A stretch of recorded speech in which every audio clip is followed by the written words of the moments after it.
Je m'appelle Yann, j'ai 28 ans. J'ai commencé les paris sportifs à l'âge de 18 ans et je n'ai plus jamais arrêté depuis. J'ai une femme et un fils de 2 ans et je vais devoir revendre ma...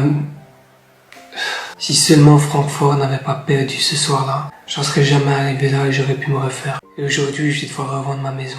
Celui qui tombe dans les paris sportifs, sa vie est complètement brisée. À chaque fois qu'il passe à côté d'un rad, d'un café, ou à chaque fois qu'il voit un match, ou qu'il voit simplement des chevaux en train de courir, il y a quelque chose qui se passe en lui. C'est plus du domaine du « oui, fais pas, c'est halal, c'est haram ». Ça devient véritablement une maladie, une addiction. Et donc, il faut passer maintenant dans le domaine du médical pour pouvoir guérir.